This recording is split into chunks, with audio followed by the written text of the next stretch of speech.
शिवगढ़ राज्य, जो एक अमन और शांति से भरा राज्य था। उसके राजा महाराज शिव चौहान सिंह अब बूढ़े हो चले थे और अब उन्हें अपने राज्य की चिंता सताने लगी थी।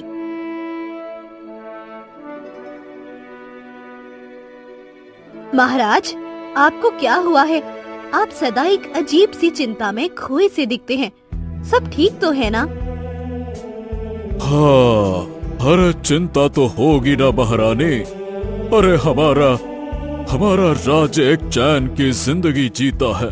अरे हमारा राज्य एक चैन की जिंदगी जीता है क्योंकि मेरी प्रजा मुझसे प्रेम करती है और अब हम बूढ़े हो चले हैं। इस राज्य की जिम्मेदारी संभाल पाना अरे हमारे लिए असंभव होता जा रहा है। तो इसमें चिंता करने वाली क्या बात है महाराज? हमारा बेटा राजकुमार गर्व भी अब बड़ा हो गया है। हम उसे राजा बना सकते हैं। आखिरकार वही तो हमारा वारिस है। हाँ, आप बोल तो सही रही हैं रानी साहिबा। हमारा बेटा योग्य तो है, पर वो दिल से बहुत भोला है। वो राज्य संभाल सकता है, पर वो लोगों की चालाकी नहीं समझ पाएगा। परंतु समय के साथ वो सब कुछ सीख जाएगा। हाँ, तो हम आने वाले जन्मदिन पर पूरे 1 महीने के बाद राजकुमार गर्व को इस राज्य का राजा घोषित कर देंगे। ये सुन रानी प्रसन्न हो उठती है और राजा भी सुकून से भर जाता है। पर राजा का मंत्री विश्वनाथ, जो राजा और रानी की बातें सुन रहा था, वो गुस्से से भर जाता है। मैंने इतने साल तक महाराज की सेवा की, अरे अपना पूरा जीवन इन लोगों को दे दिया और ये राजकुमार को इस राज्य का राजा बना रहे। मंत्री गुस्से से वहाँ से आ जाता है। नहीं नहीं नहीं नहीं, मैं अपने इतने सालों की मेहनत को ऐसे नहीं जाने दे सकता। मुझे महाराज की गद्दी चाहिए, चाहिए मतलब चाहिए चाहिए चाहिए। हाँ? मैं राजकुमार को राजा बनने ही नहीं दूंगा। अरे राजा तो इस राज्य का मैं ही बनूंगा। मैं कहलाऊंगा यहाँ का सबसे शानदार सम्राट। अब उसके लिए मुझे चाहे जो करना पड़े मैं करूंगा। पर सवाल यह है कि मैं क्या करूं? उसके लिए कोई तरकीब तो लगानी पड़ेगी ना। हाँ।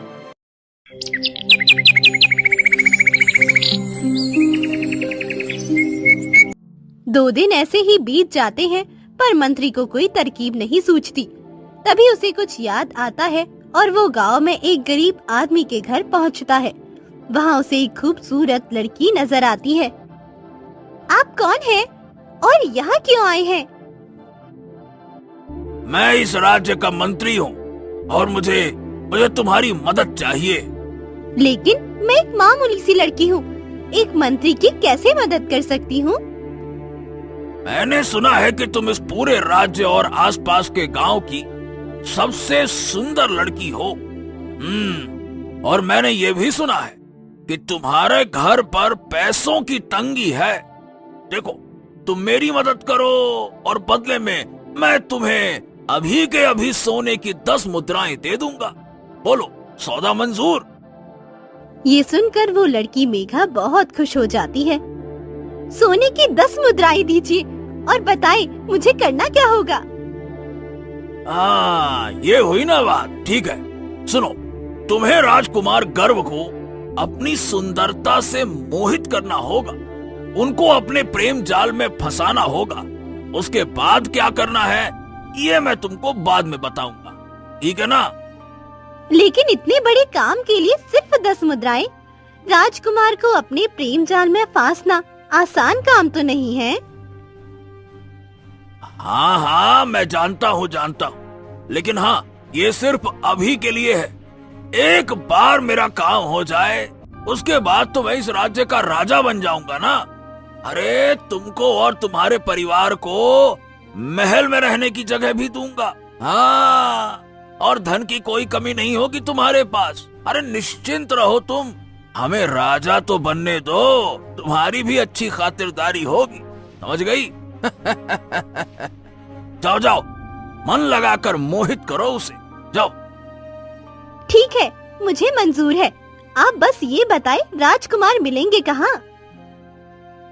कल सुबह वो तुमको राज्य के पास वाले जंगल में मिलेंगे। बस तुम वहाँ तैयार रहना, ठीक है ना? चलो हम जाते हैं। मंत्री वहाँ से चला जाता है और मेघा राजकुमार को फंसाने की तरकीब सोचने लगती है।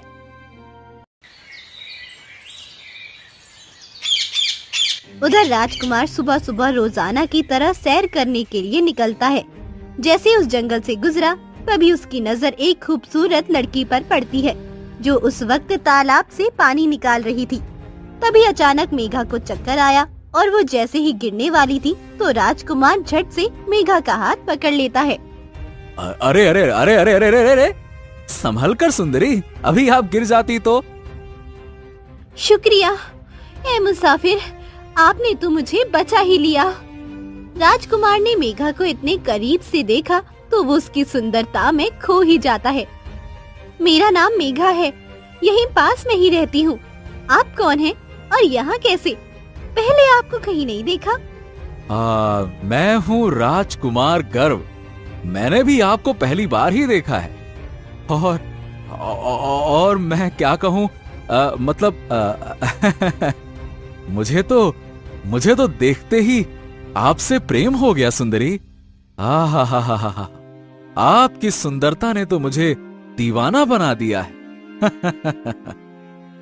हाँ, क्या आप मुझसे विवाह करेंगी?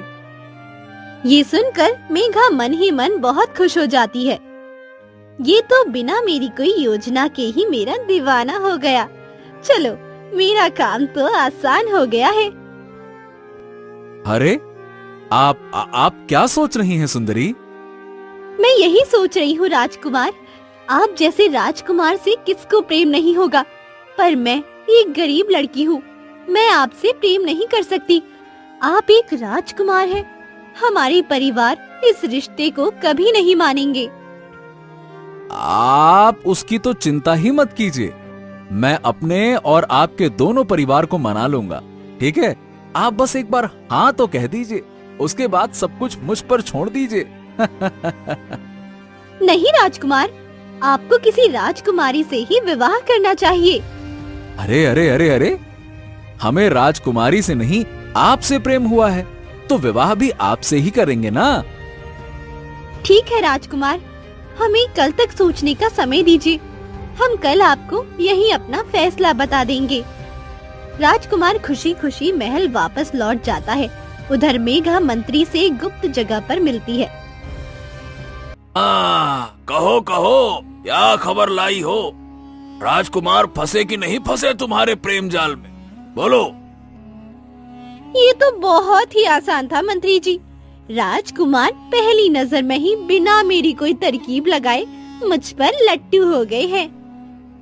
मेघा मंत्री को राजकुमार के बारे में सब सच बता देती है, जिसे सुनकर मंत्री बहुत खुश हो जाता है। हा हा हा हा हा हा हा हा, बहुत खूब, बहुत खूब। तुमने अपना काम बखूबी किया। अब मुझे राजा बनने से कोई नहीं रोक सकता। सुनो, अब मेरी बात ध्यान से सुनो। जब कल तुम मुझसे मिलो तो तुमको जंगल के पास वाली गुफा में राजकुमार को लेकर आना है, ठीक है ना? गुफा में क्यों मंत्री जी? वहाँ क्या करेंगे हम राजकुमार के साथ? अरे, हम वहाँ राजकुमार को जान से मार देंगे। अब कैसे मारेंगे वो मैं तुमको समझाता हूँ, सुनो। मंत्री अपनी पूरी योजना मेघा को बता देता है। ठीक है मंत्री जी, मैं राजकुमार को उस गुफा तक ले आऊंगी, हमारी योजना सफल होगी। उधर मेघा के इंतजार में वो दिन बिताना राजकुमार के लिए बहुत मुश्किल था।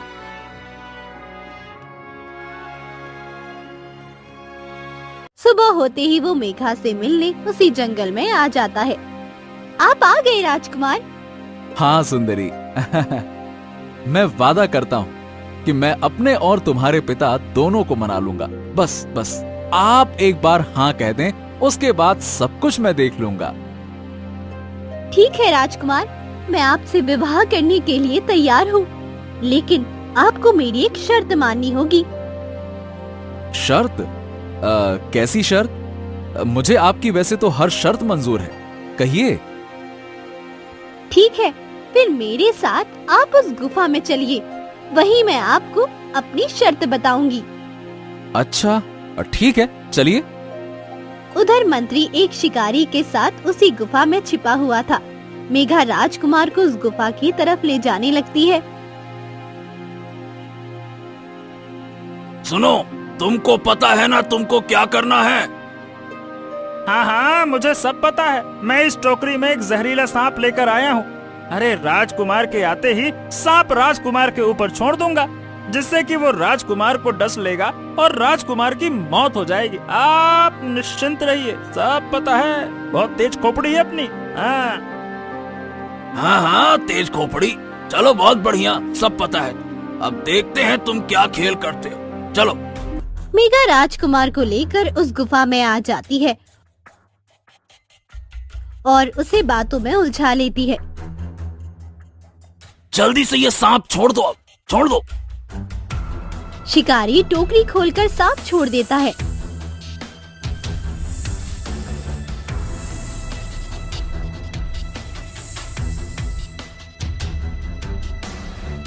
और सांप जाकर पीछे से राजकुमार के पैर पर डस देता है और कुछ ही पल में राजकुमार जमीन पर गिरकर मर जाता है, जिसे देख मंत्री का तो खुशी का ठिकाना नहीं रहा। हाँ, शुक्र है कि ये मर गया, बला टली। हाँ, अब मैं ही बनूंगा राजा। अब मुझे राजा बनने से कोई नहीं रोक सकता। लेकिन मंत्री जी, अगर राजा को पता चल गया कि राजकुमार को हमने मारा है तो क्या होगा? वो तो हम सबको फांसी की सजा दे देंगे। अरे किसी को पता नहीं लगेगा, तुम चिंता मत करो, मैं सब कुछ संभाल लूंगा। चालाक मंत्री हूँ मैं। हाँ, तुम दोनों अभी अपना अपना इनाम लो और राजकुमार को बाहर जंगल में लिटा दो, समझ गए? मंत्री शिकारी और मेघा को सोने की मुद्राएं देता है और वापस महल लौट आता है। मंत्री जी, क्या हुआ? आप बहुत चिंतित नजर आ रहे हैं। तुम्हारी चिंता का कारण क्या है, बताइए। अरे क्या बताएं, हमारी चिंता का कारण तो आप है महाराज, आप है। अरे क्या होगा आपका और क्या होगा हमारे इस राज्य का? अरे अरे अरे, हमें तो कुछ समझ नहीं आ रहा मंत्री जी। आप कहना क्या चाहते हैं? साफ साफ कहिए। अरे हम क्या कहें महाराज, बहुत दुखद समाचार है। अरे राजकुमार गर्भ की सुबह मौत हो गई है। हाँ, अरे सुबह वो जंगल में सैर करने निकले थे, वहाँ उनको एक जहरीले सांप ने डस लिया, जिससे उनकी मौत हो गई महाराज। ये सुनकर राजा टूट ही जाता है। ये क्या हो गया भगवान, हमारा बेटा। अरे अरे अरे, रानी को पता चलेगा तो हम उनको कैसे संभालेंगे? हमें तो सांस नहीं आ रही है। हे भगवान, हे भगवान। मंत्री मौके का फायदा उठाकर राजा से कहता है, अरे अरे अरे, संभालिए महाराज, संभालिए। इस वक्त राज्य का सोचिए, कौन संभालेगा राज्य को? प्रजा का क्या होगा? मैं तो कहता हूँ महाराज, आप आराम करिए और इस वक्त, बस इस वक्त के लिए मुझे महाराज बना दीजिए, मुझे कार्यभार दीजिए। मैं आपसे वादा करता हूँ कि मैं अपनी जान लगाकर इस राज्य की रक्षा करूंगा। प्रजा सबसे ऊपर है महाराज, आपकी हालत सही नहीं है, आप समझिए। अरे नहीं मंत्री जी, नहीं नहीं नहीं। आप हमारे राज्य के मंत्री हैं। अगर आपको राजा बना दिया तो हमारा मंत्री कौन बनेगा? आप एक बहुत होशियार मंत्री हैं। आपकी योजनाएं हमारे लिए बहुत लाभदायक होती हैं, इसलिए आप हमारे मंत्री ही रहेंगे। हाँ। लेकिन महाराज, राज्य के बारे में सोचिए। बस मंत्री जी, बस इस समय हमें राज्य की नहीं अपने बेटे की फिक्र है। हमें उसके पास ले चलिए, हमें तुरंत देखना है उसको। हाँ, ठीक है, चलिए महाराज, चलिए। राजा मंत्री को लेकर जंगल पहुंचता है, जहां राजकुमार मरा हुआ जमीन पर पड़ा हुआ था। उसे देख राजा जोर जोर से रोने लगते हैं। हे भगवान, हे भगवान, ये क्या हो गया? हमारा इकलौता राजकुमार हमें छोड़कर चला गया। अरे मदद करो भगवान, मदद करो। अरे कोई तो रास्ता हमें दिखाओ। एक बाप को इतना मजबूर मत करो भगवान। राजा रो रहे थे, वही मंत्री खुश हो रहा था कि ये सोचकर कि वो अब राजा बनेगा। तभी वहाँ से एक साधु बाबा गुजर रहे थे। उन्होंने राजा को रोते देखा तो उनके पास आकर कहते हैं, मैं इस समस्या का समाधान कर सकता हूँ। राजकुमार फिर से जीवित हो सकते हैं अगर तुम चाहो तो। हाँ, क्या ये सच है बाबा? क्या हमारा बेटा राजकुमार गर्भ फिर से जीवित हो सकता है?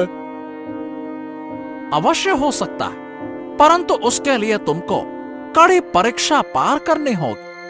सवाल ये है कि क्या तुम ये कर पाओगे? हाँ बाबा, हम कुछ भी करने के लिए तैयार हैं। आप बस रास्ता बताइए। तो सुनो, तुमको जादुई मणि लानी होगी। उस मणि को राजकुमार के जख्म पर छुआना होगा, जिससे कि राजकुमार का जहर खत्म हो जाएगा और राजकुमार फिर से जीवित हो जाएंगे। हाँ ठीक है, मैं राजकुमार के लिए कुछ भी करने को तैयार हूँ बाबा। आप बस ये बताइए कि वो मणि कहाँ मिलेगी? हम स्वयं जाकर लाएंगे, बताइए।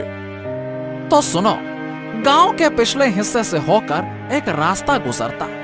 वहां एक सफेद पत्थर है जिस पर एक पहेली लिखी हुई है। तुमको वो पहेली का जवाब देना है। अगर तुमने वो पहेली सुलझा ली तो तुमको वो मणि मिल जाएगी। समझ गए? चलो अब मैं जाता। इतना बोल बाबा वहाँ से चले जाते हैं और राजा ये सुनकर बहुत प्रसन्न हो जाता है।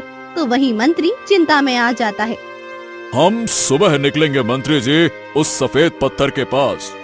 राजकुमार को महल पहुंचाइए और सुबह सफर पर चलने की तैयारी कीजिए। जो आज्ञा महाराज। ठीक।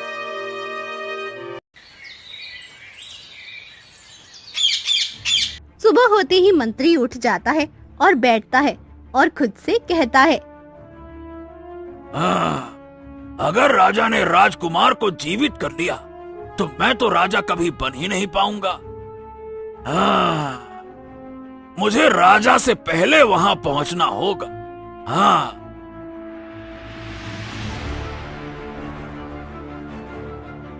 राजा के उठने से पहले मंत्री उस सफेद पत्थर के पास पहुंच जाता है। मंत्री वो पहेली पढ़ने लगता है जिस पर लिखा था, नारी से तू नर भई और श्याम बरन भई सोए, गली गली कूकत फिरे कोयलो कोयलो लोए।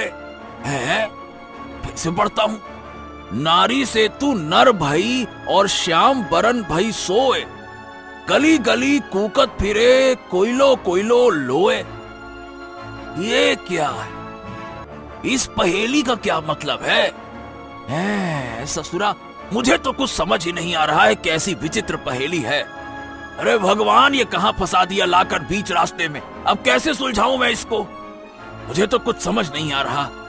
ए श्याम भाई, नरन भाई, क्या भाई? अरे गली गली कौन फिर रहा है? बकवास पहेली। बहुत दिमाग लगाने पर भी मंत्री वो पहेली सुलझा नहीं पाया। अगर इतना होशियार होकर मैं इस पहेली को नहीं सुलझा पा रहा तो वो ससुरा बुढ़ा महाराज कहाँ से सुलझा पाएगा, हैं? मंत्री वापस महल आ जाता है और राजा के साथ साथ दोबारा उस सफेद पत्थर के पास पहुंच जाता है। राजा पहेली पढ़कर सुलझाने की कोशिश करता है। हाँ, हे भगवान, ये पहेली तो बहुत मुश्किल है। मैं तो इसे सुलझा ही नहीं पा रहा। अब मैं अपने राजकुमार को कैसे जीवित करूंगा? हे भगवान। अरे चलिए महाराज, वापस चलते हैं। इस पहेली को सुलझाना हमारे बस की बात नहीं है। अब नया राजा भी बनना है। चलिए महाराज, बाबा ने फालतू में आपको यहाँ बुलाया। अरे जीवन मरण को कौन भला उलट सकता है? कोई भगवान थोड़ी ना है वो बाबा। चलिए। हाँ मंत्री जी, आप सही कहते हैं। लगता है हमने वाकई में अपने बेटे को हमेशा हमेशा के लिए खो दिया है और ये बात हमें स्वीकार कर लेनी चाहिए। चलिए। राजा और मंत्री मायूस होकर वापस लौटने लगे। तभी राजा की नजर एक बूढ़ी औरत पर पड़ी जिसके पास एक भारी पोटली थी जो बूढ़ी औरत से उठ नहीं पा रही थी। उसे देखकर राजा उससे कहते हैं, क्या हुआ माई, बहुत परेशान दिख रही हो? हाँ बेटा, मुझे दूसरे गांव जाना है और ये मुझसे उठ नहीं पा रही है। दर्द की वजह से मैं चल भी नहीं पा रही हूँ। क्या तुम मेरी मदद कर सकते हो? हाँ अवश्य माई, हम आपकी मदद जरूर करेंगे। मंत्री जी, आप इन दोनों घोड़ों को लेकर महल पहुंचिए। हम माई को उनके गांव तक पहुंचा कर आते हैं। ठीक है, चलिए जाइए। मंत्री घोड़े लेकर वहाँ से चला जाता है और राजा बूढ़ी औरत को वो भारी पोटली लेकर उसके गांव ले जाता है। धन्यवाद बेटा, तुमने मेरी बहुत मदद की है। इसके बदले में तुम्हारी मदद करना चाहती हूँ। आप क्या मदद करेंगे माई? मैंने अपना जवान बेटा खोया है। अब कुछ नहीं है मेरे पास खोने को और कोई इच्छा नहीं है किसी से मदद मांगने की। चलिए चलते हैं अब। तुम यहाँ तक आए, ये तुम्हारा उस पहेली को सुलझाने का इम्तिहान था।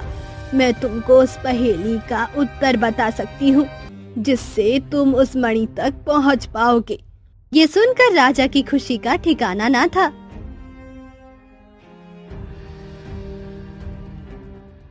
हाँ हाँ, धन्यवाद माई, आपका बहुत बहुत धन्यवाद। आपका बहुत बहुत धन्यवाद। राजा उस पहेली का जवाब लेकर उस सफेद पत्थर के पास जाता है। ऐ सफेद पत्थर, नारी से तू नर भई और श्याम बरन भई सोए, गली गली कूकत फिरे कोयलो कोयलो लोए। मैंने तेरी पहेली का जवाब ढूंढ लिया है और इसका उत्तर है कोयल। तुरंत ही सफेद पत्थर हट जाता है और एक रास्ता बन जाता है। राजा उस रास्ते से अंदर जाता है, तभी उसे सामने रखी मणि दिखती है। हाँ हाँ, ये तो वही मणि है। इसको मैं जल्दी से ले लेता हूँ। हाँ। राजा ने जैसे ही मणि को छूने की कोशिश की, तभी उसे कोई तेज आवाज आती है। हे राजन, अगर तुमने ये मणि ले ली तो तुमको मेरे सवालों के उत्तर देने होंगे। तभी राजा ने देखा कि उस मणि की सुरक्षा एक नाग देवता कर रहा था, जिसे देख राजा डर से सहम जाता है। कैसे सवाल नागराज? मैं उत्तर देने के लिए तैयार हूँ। मुझे बस ये मणि चाहिए, वरना मेरा बेटा कभी जीवित नहीं हो पाएगा। बताइए क्या सवाल है नागराज? ठीक है, उसके लिए तुम्हें मेरे सवालों के उत्तर देने होंगे। यदि तुम सही उत्तर नहीं दे पाए तो यही मेरे हाथों मारे जाओगे। समझ गए? हमें मंजूर है नागराज, आप अपने सवाल पूछिए। हाँ तो ठीक है, अब सुनो मेरा पहला सवाल। ऐसी कौन सी चीज है जो एक बार चली जाए तो वापस नहीं आती? बोलो। हे नागराज, इसका उत्तर है समय। समय एक ऐसी चीज है जो बीत जाने पर कभी लौट के नहीं आती। अब मेरा दूसरा सवाल है, ऐसा कौन सा काम है जो इंसान अपने लिए खुद नहीं कर सकता? हाँ, बताओ। अब इसका जवाब तो बड़ा ही सरल है नाग देवता। उत्तर है कि अपनी आंखों से अपने पूरे शरीर को नहीं देख सकता। हाँ, अब तीसरा सवाल है, ऐसी कौन सी चीज है जो हमेशा से थी और हमेशा रहेगी, लेकिन कोई उसे देख नहीं सकता? वायु। नागराज, वायु ही ऐसी चीज है जिसे कोई देख नहीं सकता और वो थी, रहेगी और है। ये सुनकर नागराज प्रसन्न हो जाते हैं। हाँ। बहुत खूब, बहुत खूब। तुम्हारे तीनों जवाब बिल्कुल सही हैं और तुम्हारे इरादे और नियति दोनों नेक हैं। अब तुम इस मणि को ले जा सकते हो, ले जाओ। हाँ, आपका बहुत बहुत धन्यवाद नागराज। अब मुझे आज्ञा दीजिए, अब मुझे आज्ञा दीजिए। राजा तुरंत ही महल पहुंचता है और राजकुमार के जख्म पर वो मणि लगा देता है, जिससे राजकुमार का जहर मिट गया और वो फिर से जीवित हो जाते हैं। हाँ, हाँ, हाँ, अरे अरे मेरे बेटे राजकुमार गर्भ, तुम फिर से जीवित हो उठे। हाँ। अरे भगवान, तेरा लाख लाख शुक्र है। मैं जिंदा हूँ, लेकिन पिताजी ये कैसे हो गया? मैं तो मर चुका था ना। हाँ बेटा, तुम तो मर चुके थे। मैं तुम्हें सब कुछ सच सच बताता हूँ। सांप के काटने की वजह से तुम्हारी मौत हो गई और उसके बाद इस मणि की मदद से तुम जीवित हो गए। परंतु हम ये जानना चाहते हैं कि आप वहां तक कैसे पहुंचे और कैसे हुई थी आपकी मौत, बताइए। राजकुमार को सब याद आ जाता है और वो मेघा के बारे में सब बता देते हैं। पिताजी, मेरे साथ ये सब कुछ उस सुंदर लड़की मेघा ने किया है, जो पास के गांव में रहती है। उसी ने मुझे अपने प्रेम जाल में फंसाया था पिताजी। इतना बड़ा धोखा, पर क्यों? इससे उस लड़की को क्या मिला? अब ये तो खैर वही बता सकती। सैनिकों, जाओ उस लड़की को लेकर आओ और तुरंत हमारे सामने पेश करो। जाओ।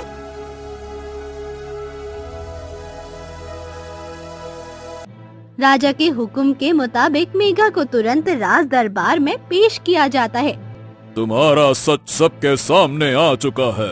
अब सच सच बताओ, ये तुमने क्यों किया और किसके कहने पर किया? बोलो। मैंने कुछ नहीं किया महाराज, मुझे जाने दीजिए। अगर तुमने सच नहीं बताया तो हम तुम्हें और तुम्हारे परिवार को कारावास में डलवा देंगे और तुमको कड़ी से कड़ी सजा देंगे। बताओ। ये सुनकर मेघा डर जाती है और मंत्री के बारे में सब सच बता देती है। नहीं नहीं, मुझे कारावास में नहीं जाना, मैं सब सच बताती हूँ। मुझे माफ कर दीजिए महाराज, ये सब मैंने लालच में आकर किया। ये सब मुझसे आपके मंत्री जी ने करवाया है, क्योंकि वो इस राज्य के राजा बनना चाहती हैं। उन्होंने ही राजकुमार को मरवाया था। ये सुनकर राजा के होश ही उड़ गए। क्या? इतना बड़ा धोखा! अरे हमने कितना विश्वास किया था उन पर। हम उन्हें नहीं छोड़ेंगे। तुरंत मंत्री जी को हमारे सामने पेश किया जाए, इसी वक्त। तुरंत ही मंत्री को दरबार में पेश किया गया। ये सब देख मंत्री डर जाता है। हाँ, लगता है इस महाराज को सब पता चल गया। अरे रे, अब बचने का कोई रास्ता नहीं है। मंत्री तुरंत राजा के सामने हाथ जोड़ लेता है और गिड़गिड़ा कर कहने लगता है, महाराज, महाराज मुझे माफ कर दीजिए। महाराज मुझे माफ कर दीजिए। राजा बनने के लालच में मैं अंधा हो गया था। अरे मुझको माफ कर दीजिए महाराज, माफ कर दीजिए। मैं आगे से ऐसा कुछ नहीं करूंगा। माफ कर दीजिए महाराज, इस बार माफ कर दीजिए। बस, हरगिज़ नहीं। तुमने इतना बड़ा खेल खेला, वो भी हमारे बेटे के साथ, हमारी जान के साथ। हाँ? अरे तुमने उसकी जान ले ली और कहते हो कि तुम्हें माफ कर दिया जाए। हम तुमको कभी माफ नहीं करेंगे। हम तुमको आजीवन कारावास की सजा सुनाते हैं और इस लड़की मेघा को 2 साल की कारावास की सजा सुनाते हैं। सैनिकों, ले जाओ।